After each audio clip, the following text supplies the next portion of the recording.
Well, hello, Mr. Indewoods.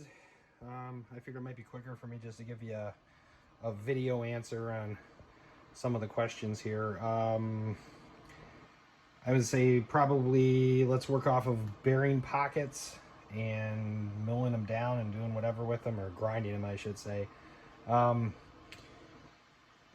this, how appropriate a chainsaw file for pointing. At least it's on topic. Anyway, this is the 21 series, John Sorred. You were mentioning it. It's a 3 series Husqvarna, and they got the plastic bottoms on them here, you can see. And then you get over into Poulan's, and the bottom of it's actually metal.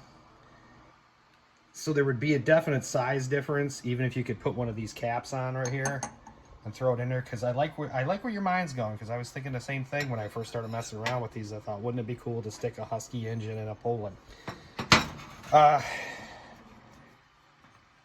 These don't fit in here very well,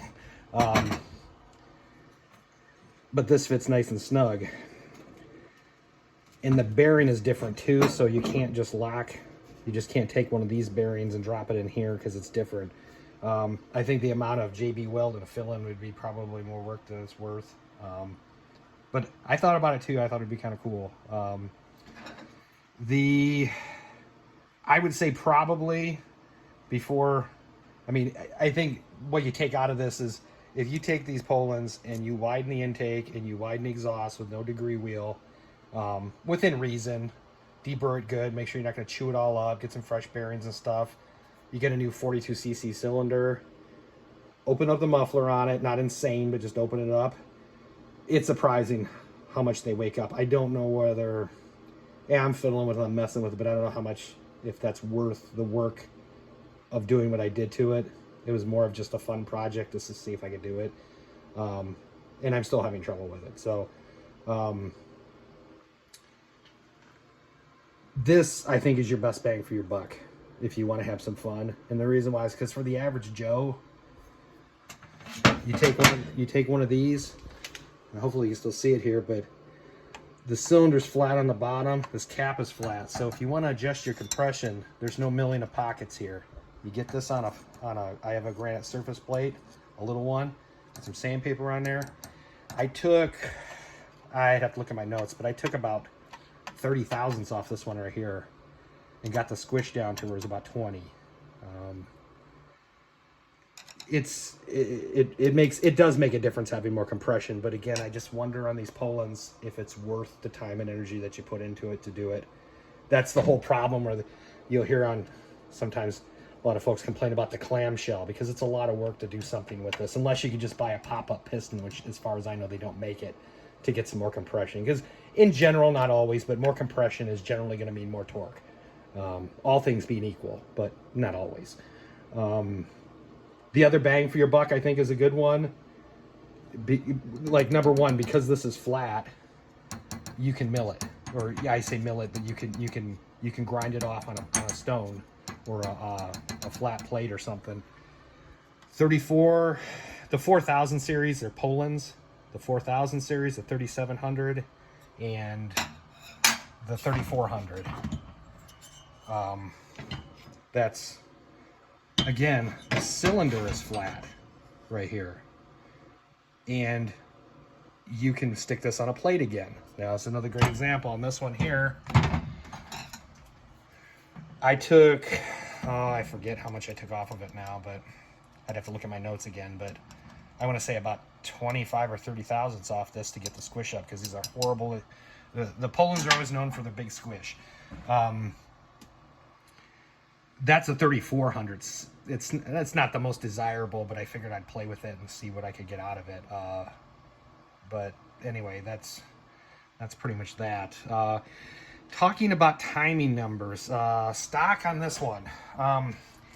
There's a lot of variances between what they make and even the good brands. You know, when they change tooling over, you know, you can throw one cylinder on and it changes what the numbers are. But I think I'm going to say stock on this one. It was pretty bad. I mean, I want to say the intake was around, it was just barely 124, 125. I want to say, because I pulled the head, or I pulling the pocket down, picked up the height of the piston, so it was opening later, and I want to say stock though it was pretty high, like 107, 108 on the exhaust, and the transfers, or your difference between your exhaust opening and your transfers opening, it was real low. It's only like 14 or 15 degrees, which pulling the cylinder down, and then I reground the roof to get to about 105. It gave me, I think I ended up at 19, I think, of what it was. But this isn't the same one. This is a different one I messed with that I recorded, which is another discussion entirely. I think, I don't know, that I hopefully I answered everything. I'm not really sure, but that's kind of the gist of, I would say, if you really want to have some fun, and you can do almost anything you want, you don't have to have a lathe or anything. 3700 series. 3700 would be the better, or you can get the Sears 3.718. That's your best bang for your buck right there. Old saw, all magnesium case. They're heavy though, they are. Whereas these are light.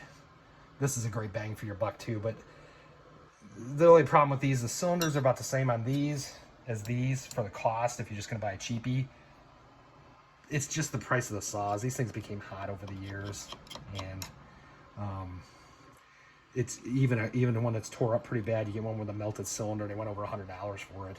On eBay, unless you know somebody local that you can get one off of. But your 340, like I said, 340, 345, 21 series Johnson Reds, that's where you can get those cylinders from, or I mean the carcass for them for. Timing numbers: 105 on the Poulan that's actually off in the corner there, but is it a good number? It varies. I mean, you get a big CC saw, you can lower that number. You can get it on a 99, 98 sometimes, and it's going to scream, but there's enough CCs there to keep the torque going in the cut so that you can cut faster, and it still is able to bury the bar and keep going. You get little CC saws like this, you generally keep the roof up, but up to around at least 102, 103, 104 at least, just to keep some torque in it, because when you start raising that exhaust roof, you're going to lower the compression and it's going to lose torque. And again, this is my limited knowledge, and there's 10 people tell you 10 different things about it.